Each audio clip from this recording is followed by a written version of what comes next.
जय गुरु जी संगत जी। आज हम महाशिव पुराण का तीसरा खंड प्रारंभ करेंगे। ओम नमः शिवाय, शिवजी सदा सहाय। ओम नमः शिवाय, गुरुजी सदा सहाय। तीसरे खंड में आज हम पहला, दूसरा और तीसरा अध्याय पढ़ेंगे और चौथे अध्याय की रिकॉर्डिंग अलग से हम पोस्ट करेंगे। पहला अध्याय। सूत जी बोले, हे ऋषियों, इतनी कथा सुनकर नारद जी ने ब्रह्मा जी से कहा, हे पिता, अब आप मुझे यह बताइए कि सती ने दूसरा अवतार किस प्रकार लिया, उनका विवाह शिवजी के साथ किस प्रकार हुआ और उन्होंने अर्धांगिनी नाम किस प्रकार पाया। इसके अतिरिक्त आप मुझे शिव पार्वती की अन्य लीलाओं को भी सुनाएं, क्योंकि शिव चरित्र सुनने से मेरी तृप्ति नहीं होती है। इसके विपरीत यह इच्छा अधिक बढ़ती जाती है कि मैं भगवान शिव के चरित्र को निरंतर सुनता रहूं।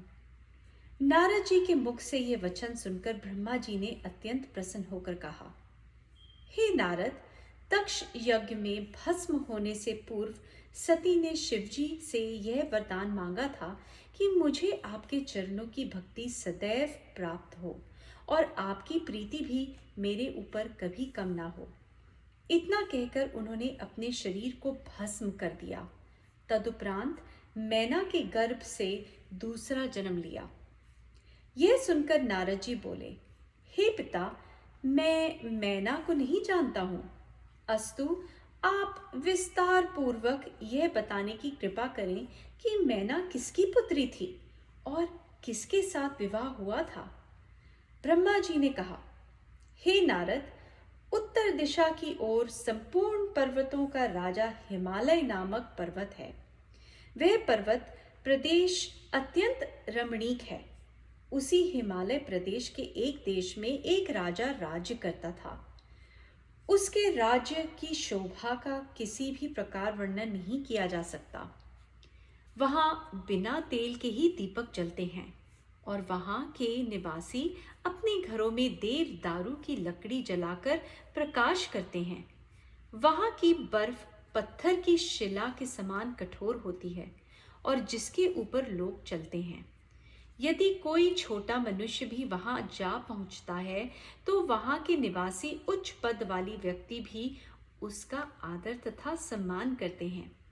उस पर्वत पर ऐसी गायें हैं कि लोग उनकी पूंछ का मोरछल बनाते हैं और वे वन में निर्भय होकर स्वच्छंद विचरण किया करती हैं। वहां की स्त्रियां भी निर्भय होकर स्वच्छंद जहां भी चाहें वहां घूमती रहती हैं। सहस्त्रों प्रकार के सुगंधित पुष्प वहां सर्वत्र खिले रहते हैं। हे नारद, अब मैं तुमसे उस पर्वत की श्रेष्ठता का वर्णन करता हूँ, जिस प्रकार की उसने मेरे द्वार उच्च पद प्राप्त किया। सर्वप्रथम जब मैंने यह विचार किया कि पर्वतों का राजा किसे बनाना चाहिए, तब मैंने हिमालय पर्वत में संपूर्ण लक्षण देखकर उसे राजा बनाना निश्चित किया, क्योंकि वह पर्वतराज विष्णु के अंश से उत्पन्न हुआ है। उसका संपूर्ण शरीर देवताओं के समान सुंदर है तथा उसका स्वरूप सत्पुरुषों के समान है। वह विशाल शरीरधारी, पुष्ट, परम तेजस्वी, निष्पाप तथा बहुत बुद्धिमान है और वह अपने समान आप ही है। वह ना तो औरों को दिखाई देता है और ना कोई उसके पास पहुंच ही सकता है। पर्वतों का स्वामी होने के पश्चात वह नीति पूर्वक राज्य करता हुआ प्रजा का पालन करने लगा। उसकी प्रजा भी शुद्ध आचरणों वाली तथा व्रत नियमों को धारण कर धर्म मार्ग पर सदैव दृढ़ रहती थी। जिस प्रकार सूर्य पृथ्वी से रस लेता है तथा वर्षा द्वारा पुनः उसी को दे देता है, उसी प्रकार वह राजा भी अपनी प्रजा से जो कर लेता था उस सबको उसी की भलाई में व्यय कर देता था। हे नारद, हिमाचल संपूर्ण राज्य लक्षणों को धारण किए हुए था। वह परम शास्त्रज्ञ, बुद्धिमान तथा दूरदर्शी था। वह चिकित्सा तथा उपाय से रहित होकर अपने शरीर का पालन करता था और किसी कार्य में शीघ्रता नहीं दिखाता था। वह दूसरों के आनंद के लिए धन संचित करता था और इसलिए मौन रहता था कि अधिक न बोलने से श्रेष्ठ बुद्धि की प्राप्ति होती है। शक्तिशाली होते हुए भी वह दीन बना रहता था। त्याग तथा संतोष की कीर्ति का प्रकाश बढ़ाकर उसने अहंकार से अपना संबंध तोड़ लिया था। यद्यपि यह युवा था तो भी वृद्ध पिता की भांति अपनी पुत्र रूपी प्रजा का उद्धार पूर्वक पालन करता था। वह दंड देने योग्य व्यक्तियों को इसलिए दंड देता था ताकि धर्म स्थिर बना रहे। वह प्रत्येक विद्या तथा गुण का ज्ञाता था। उसके राज्य में चोरों ने चोरी करना छोड़ दिया और वे वेद के आज्ञा अनुसार चलने लगे। उसने मित्र उसके प्रति हृदय में सच्चा स्नेह रखते थे। उसके राज्य में किसी को कष्ट नहीं था। हे नारद, उस श्रेष्ठ राजा के विवाह के लिए सब देवताओं ने उद्योग किया। उन्होंने अपने मनोरथ की पूर्ति के हेतु पितरों से कहा कि आप अपनी बड़ी पुत्री जिसका नाम मैना है वे का विवाह हिमाचल के साथ कर दीजिए। ऐसा करने से देवताओं के अनेक कार्य सिद्ध होंगे तथा सब लोगों के दुख दूर हो जाएंगे। अपनी पुत्रियों के शाप का स्मरण कर पितारों ने देवताओं की यह बात स्वीकार कर ली तथा एक शुभ लग्न में मैना का विवाह हिमाचल के साथ कर दिया। विवाह में आनंद मंगल की जो जो रीतियां होती हैं, ये सब यथाविधि संपन्न हुई। उस विवाह को देखकर मुझे विष्णु जी को तथा देवताओं को यह समझकर विशेष प्रसन्नता हो रही थी कि इसके घर में जो पुत्री उत्पन्न होगी वे भगवान सदाशिव को ब्याही जाएगी। अस्तु, विवाह हो जाने के उपरांत हिमाचल मैना को साथ ले अपने घर को लौट गए। ओम नमः शिवाय। शिवजी सदा सहाय। ओम नमः शिवाय। गुरुजी सदा सहाय। दूसरा अध्याय। सूत जी बोले, हे शौनकादि ऋषियों, इतनी कथा सुनने के पश्चात नारद जी ने ब्रह्मा जी से इस प्रकार कहा, हे पिता, यह वृत्तांत सुनकर मेरे मन में एक संदेह उत्पन्न हुआ है, अतः आप उसका निराकरण कर दें। आप मुझे यह बताने की कृपा करें कि मैना की कितनी बहनें और थीं, क्योंकि आप अभी ये बता चुके हैं कि मैना अपनी बहनों में सबसे बड़ी थी। आप यह भी बताइए कि उन बहनों को किसने शाप दिया था। यह सुनकर ब्रह्मा जी बोले, हे नारद, मेरे पुत्र दक्ष प्रजापति ने सर्वप्रथम बहुत से पुत्र उत्पन्न किए, परंतु उनके द्वारा दक्ष को आनंद लाभ ना हुआ, क्योंकि वे मुक्ति पाकर परम पद को जा पहुंचे। तब यह देखकर दक्ष प्रजापति ने 7 कन्याएं उत्पन्न की और उनका विवाह चंद्रमा आदि के साथ कर दिया। यह वृतांत पहले भी सुना चुका हूं। दक्ष की उन पुत्रियों में एक लड़की का नाम स्वधा था। उसका विवाह पितरों के साथ हुआ। स्वधा के गर्भ से 3 कन्याओं ने जन्म लिया। उनमें सबसे बड़ी का नाम मैना, मझली का नाम धन्या तथा छोटी का नाम कलावती था। हे नारद, प्रातः काल के समय जो मनुष्य इनका नाम लेता है उसके संपूर्ण मनोरथ पूरे होते हैं। इनके शुद्ध चरित्र को सुनने से आनंद की प्राप्ति होती है, क्योंकि तीनों लोकों में सम्मान प्राप्त करने वाली ये इसी योग्य हैं। एक दिन की बात है कि तीनों कन्याएं श्वेत द्वीप में जाकर क्षीर समुद्र के निकट भगवान विष्णु के समीप जा पहुंची और वहां विष्णु जी के दर्शन करने के उपरांत उनकी स्तुति करके उनकी आज्ञा से वहीं एक स्थान पर बैठ गईं। कुछ देर पश्चात मेरे पुत्र सनकादिक भी वहां जा पहुंचे। उन्होंने दूर से ही भगवान विष्णु को प्रणाम किया। सनकादिक को आते देखकर वहां उपस्थित सभी लोग उठकर खड़े हो गए तथा सम्मान पूर्वक उन्हें प्रणाम करने लगे। परंतु हे नारद, वे तीनों कन्याएं अपने स्थान पर ज्यों की त्यों बैठी रहीं। उन्होंने ना तो सनकादिक को प्रणाम किया और ना उनका सम्मान ही किया। हे नारद, दूसरों को दोष भले ही दे दिया जाए, परंतु सत्य बात तो यह है कि शिवजी की जो इच्छा होती है वही होता है। भगवान सदाशिव की आज्ञा को ही भाग्य अथवा कर्म कहते हैं। अस्तु। उन तीनों कन्याओं की ढिठाई को देखकर संत कुमार को बहुत क्रोध हुआ। यद्यपि वे लोग बुद्धिमान, निरंकार तथा परमहंस हैं, परंतु उस समय शिवजी की माया में पड़कर वे अपने ज्ञान को भुला बैठे। भला तीनों लोकों में ऐसा कौन है जो शिवजी की माया तथा इच्छा पर विजय प्राप्त कर सके? अस्तु। सनत कुमार ने उनको संबोधित करते हुए कहा, अरे, तुम तीनों बहनें परम मूर्ख हो। तुम वेद के आशय को नहीं समझ पाई हो और तुमने ये बात नहीं जानी है कि ब्राह्मण समस्त प्राणियों द्वारा पूजा जाने योग्य हैं। तुमने अहंकार के वशीभूत हो मनुष्यों के समान अपने मार्ग को त्याग दिया है और हमारा बहुत निरादर किया है।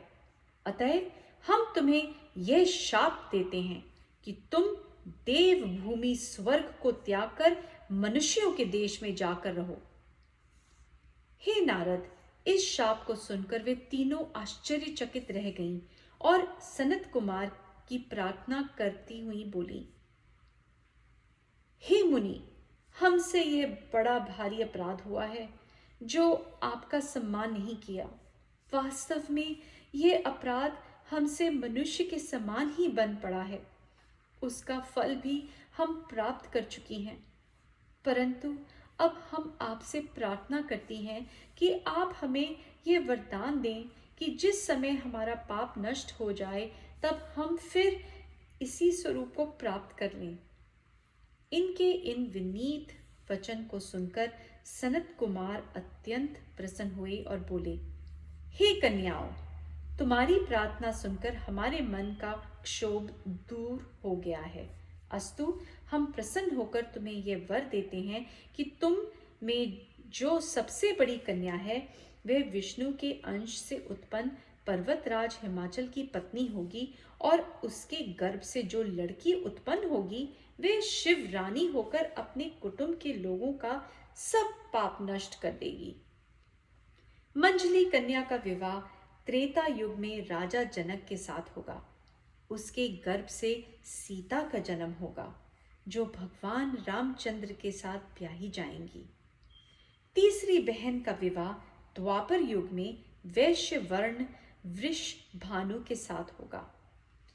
उसकी पुत्री राधा भगवान श्री कृष्ण की प्रेयसी होंगी।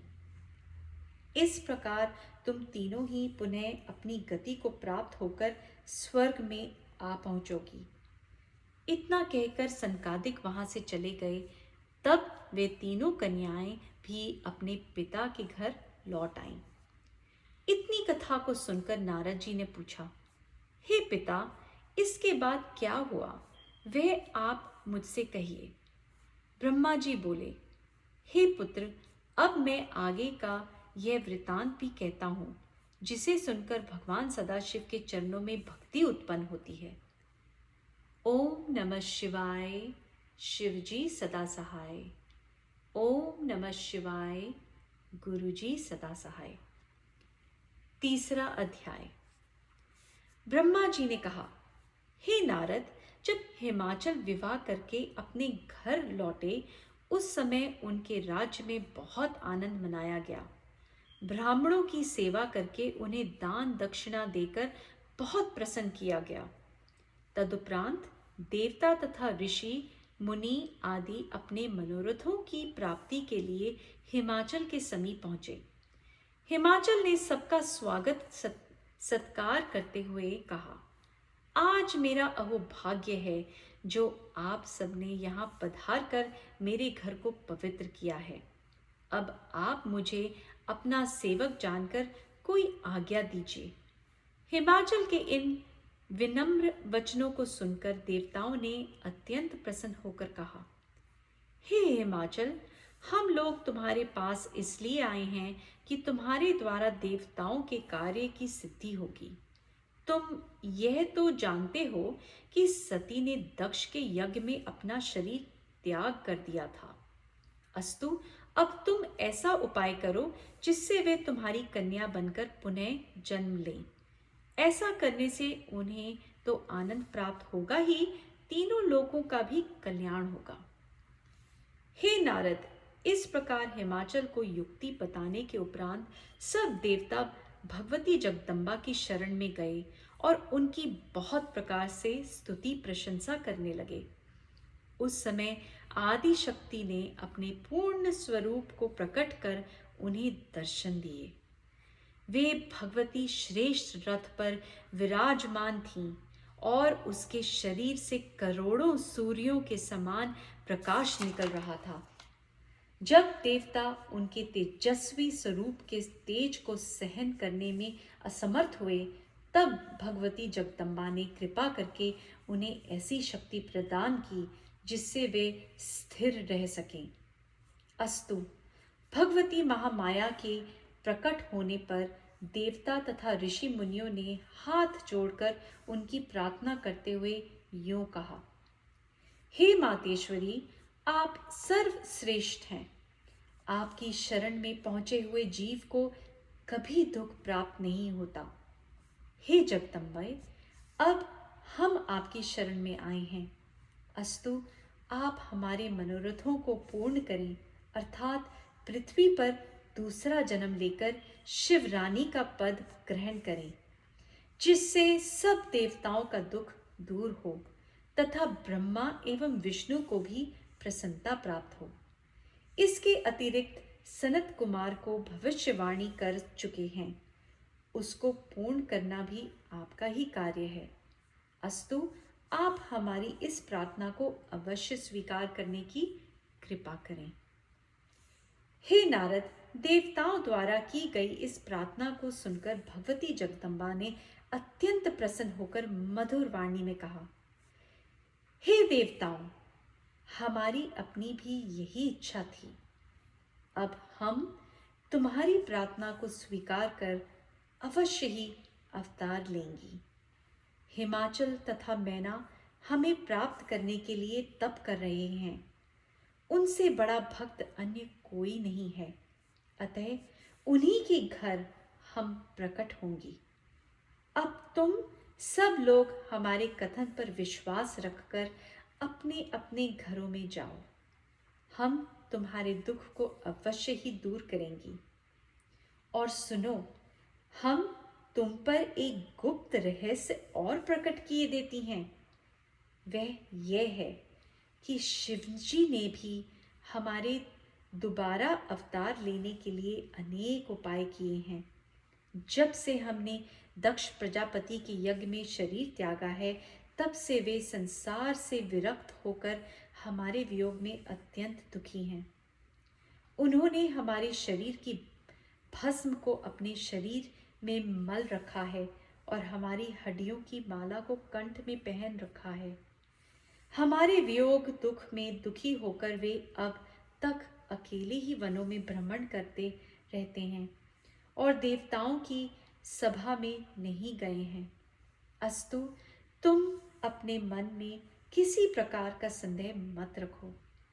तुम्हारे संपूर्ण दुख अवश्य ही दूर हो जाएंगे। इतना कहकर भगवती जगदम्बा अंतर ध्यान हो गईं। तब सब देवता भी उन्हें प्रणाम करके अपने अपने घर लौट गए।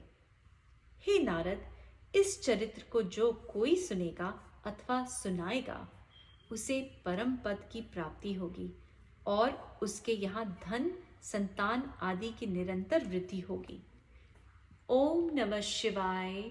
शिवजी सदा सहाय। ओम नमः शिवाय। गुरुजी सदा सहाय।